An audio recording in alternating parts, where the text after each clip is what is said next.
This essay is called Mountain Glory.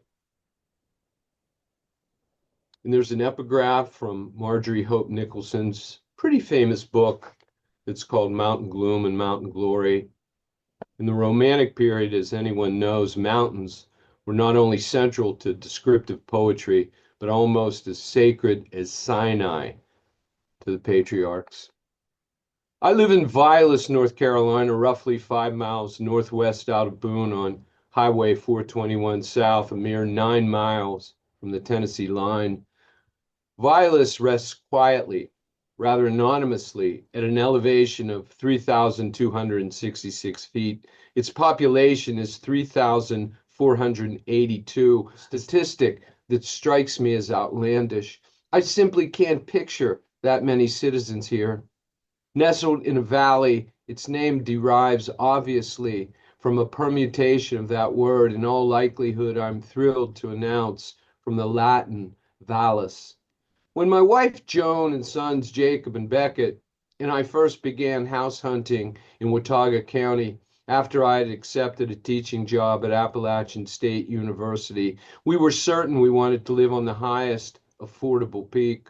There was something so romantic, so seductive, attached to the notion of panorama, the power to see forever. Searching for houses that led us ever upward into the clouds, blacktops suddenly turned to mud and millstone washouts, grassed over one lane, 2 tracks sheer on both sides, the drop-off like Kilimanjaro, darkness mantling us along with vertigo. Our children, the afterlife at their elbows, wore those worried, neurotic faces they had acquired from too much sky. Native Wataugans know only fools opt to abide on ridges where folks have to chain cast iron yard furniture and even pets to keep it from blowing away into habitual Levitical gales once winter comes on, where the only way to hack out of your house is hire a snowplow, fog like Jack the Ripper movies. On more than one occasion, I had to back down 1,000 feet of corkscrewing gravel because I couldn't locate the house for sale, and there was no way to turn the car around without pitching us over the abyss. Thank God we found Vilas, in its sane, unspeakably beautiful valley to live in. Those from outside Watauga County tend to call it Vilas. The Vi, however, is pronounced like Vidalia. The stress, the word Vilas is a trochee, is on the first syllable. It goes by as well the aliases Reese and Sherwood, though I've never heard it referred to by anything other than Vilas. It's not really a town. There is, however, a post office and a fine one, but more a place in the liminal sense that must be inhabited season in, season out, year after year to be apprehended. Vilas is my home, my place, these last 2 nouns inseparable. The dictionary supplies myriad definitions for place, but the following serves my purpose best. A particular portion of space, whether of definite or indefinite extent. I'm drawn in this context to the words space and indefinite, ethereal and indeterminate as they are, engendering and embedded in imagination at once, yet definite, terrifically real, sensual, 3-dimensional. In her brilliant 1956 essay, Place in Fiction, Eudora Welty, who for her entire life occupied a small space in Jackson, Mississippi, yet out of it created worlds, declares, surely place induces poetry. And when the poet is extremely attentive to what is there, a meaning may even attach to his poem out of the spot on earth where it is spoken. And the poems signify the more because it does spring so wholly out of its place, and the sap has run up into it, as into a tree. There's decidedly sap enough for any number of poets in Vilas. Place as muse has evangelized writers since time began. And this place, along with my hometown of Pittsburgh, has no rival. There is as well locus, cousin to place, its synonym, a center or source of activities or power. Perhaps this definition marries best with my spiritual preoccupation, rooted as they must be, in the crosshairs of a particular plot of geography. Welty again. There may come to be new places in our lives that are second spiritual homes, closer to us in some ways, perhaps, than our original homes. By automobile, one may choose one of two ways off 421 to get to my home on Linville Creek Road, named for the trout stream which courses through the valley and skirts the edge of our property. I take the right at Brooks Plumbing. On the opposite side of the road, rising toward a distant ridge, is a brace of three coffin-dapper crosses. Their vertical and transverse beams, rowed with light bulbs, are switched on each evening. When the real dark pours in, the mammoth crosses float, blazing on the interminable black mountainside. This is the long way home, ever up along the looming brawn of the massive ridge, lording over the valley, north of the highway, Rich Mountain, comprised of Snake Den Mountain, Grassy Knob, Buckeye Knob, Potato Hill, and Rich Mountain Bald. At the onset of cold, at its precipitous altitude, fog freezes to its face, and in the mornings, its peaks are frosted milk glass, sparkling magically with what we've learned to call rime ice. I drive past the pristine Hollers family graveyard, and its handful of very old tombstones breach the road's apex, drop rapidly, mountain ranges so far off I wouldn't hazard what county they're in. Take a classic hairpin, then begin the descent that will take me past some of Vilas's oldest homes, still known by their ancestral names: the Tillman Adams House, built in 1889, the Daniel Bradley Farm, perhaps built as early as the 1860s, and in all likelihood, the oldest house in Vilas. Then past the 122-acre Shipley Farm, established in 1872. Robert and Agnes Shipley are the patriarch and matriarch of the valley, of all of Vilas and beyond, for my money, hailed by high country press as the first couple of agriculture in the high country. A regal, inseparable couple, Mr. Shipley, 101, and Mrs. Shipley, 96, working on 71 years of marriage, are charming, classically handsome, and recall forensically, chapter and verse, every whit of history that has passed in this valley in Watauga County. Like Abram and Sarah, they glide the valley in their biblical Lincoln. Mrs. Shipley's famous yellow irises preening in the hundreds along the roadbed of Linville Creek. The blacktop wends between two enormous pastures, an ancient Cy Godlin red barn, quiet houses here and there, and a few mavericks way up on the ridges, as if they're from another planet, clinging desperately at that height for purchase. Sorties of goldfinch, jet bright yellow over emerald green grass, splash blue and counter panes of ragged robins, dotted black with Angus cattle, and a half dozen shining sorrels penned on either side by long stretches of faded black corral.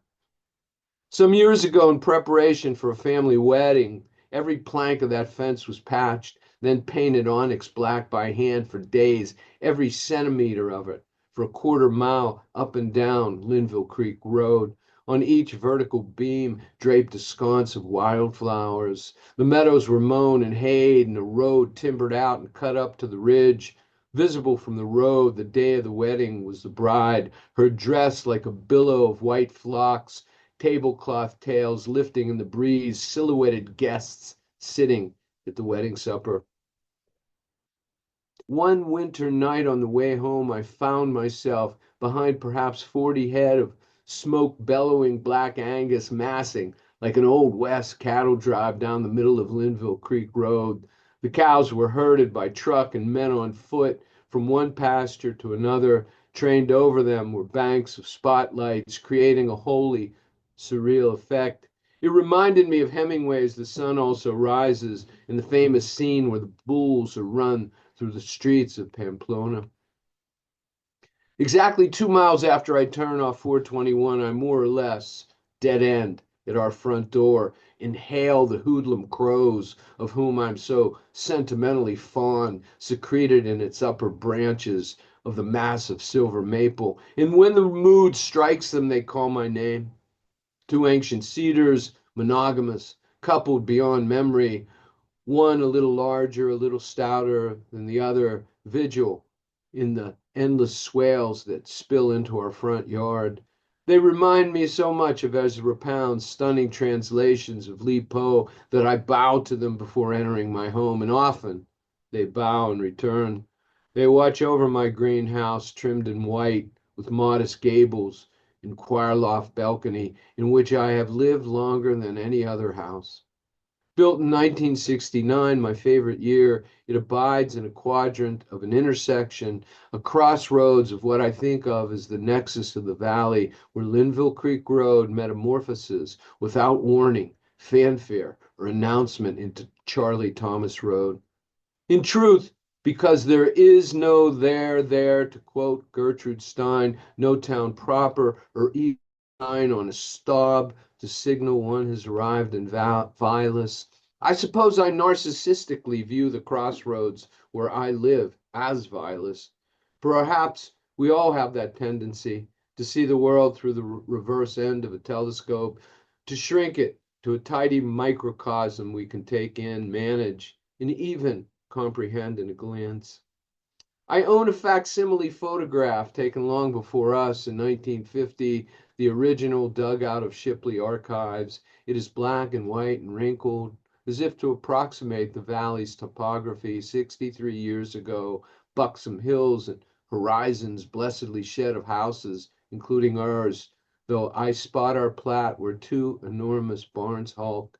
It's an aerial photograph, or perhaps taken from the 90-degree ridge directly across from us. From the vantage of altitude, our acre and a half is heart-shaped, domed, and sanguine. Roads swoop in and around it like ventricle, auricle, aorta, the mysterious chambered interstices, even oracular. One day, years after this photograph was snapped, my family and I will happen onto one of these roads. It will lead us to a house non-existent in the photograph, but specifically to sustain and nurture our desires. There are a few dwellings I recognize. One, the rather spectacular David and Susan Horton house, built in 1862, that exists out of time, yet always in its own time, that passers-by can't help but be enchanted by. It belongs to our friends, Amy and Vivian. Vivian, Amy's daughter, precocious 3-year-old, is perfectly suited to understand the house and complete its Victorian splendor. And that's it. Other than the steady progress of clouds into Tennessee across the craggy brow of mountains that might be all the way off in Virginia, a few barns and shacks bided into the land and a crop or two. Were the photograph in color, the green would be too blinding to bear. I wonder who took it and upon what whim the clairvoyant shudder that trapped this vintage light.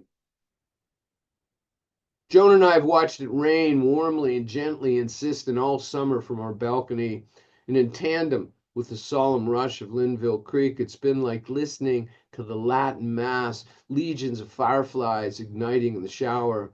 We've borne this late spring and summer any number of flash floods. For us, this means that Linville Creek swells, then overflows its banks, and the gravitational runoff from the ridges that cup us engulfs our crossroads, in this instance, truly the crosshairs. The floods occur that swiftly in an instant. Linville Creek becomes a waterway. The plank bridge that leads out of our property via Walnut Lane goes under. Usually the wind picks up a knot or two, and the meadows and the swales take on an unearthly gleam. The crows, never blacker, leap out of the trees and wing sideways towards Avery County. The smaller birds simply blow away. 1 minute a downpour, the next a torrent, encroaching on dooryards, tributaries, cascading down from every hidden, suddenly exploded trickle from above. The water heaves and deterges with lethal speed. In the inventory, an entire ethnography of artifacts sluices towards us through the valley. I've harvested, the day after a flood, a baseball bat, innumerable balls, kayak paddles, coolers, tools, baby dolls, backpacks, cell phones, and a Bible. But today, July 4th, Independence Day, the rain falls straight as a plumb line. The birds sit their branches and sing patriotically, and the sun can't refrain from shining behind its scrim. Yet it's rained for days and days, all summer it seems. And this July will notch the record for all-time rainfall in Watauga County. The water table is gorged and ever poised to flood, so it's not long before Linville Creek Road is 2 feet under loud, rushing brown water and the bridge disappears. Then procession of goods through the gouged flume, immense white plastic hay bale covers, copper tubing, hoses, garden netting, concrete blocks, burlap, beer cans, some unopened, in both ends of a telephone pole snapped in half. In the evening, the flood draws down and the rain slows to a whispering drizzle. Our neighbor on the ridge directly above us, Ralph, a woolly retired Florida firefighter. I met a former Miami Dolphins cheerleader at one of his inspired parties, lets loose a fusillade of state-of-the-art fireworks to rival the municipal display in Boone. Over our home sprays mountain glory. 10 feet from Joan and me, a buck, doe, and the recent fawn feed beneath the chestnut tree. Calves bawl from Shipley pastures. A massive great blue heron lifts out of the mad rushing creek between two skirmishes of orange and yellow jewelweed. Writing spiders, invisible among the split rails, spin, recording everything for their morning deadline. There it is.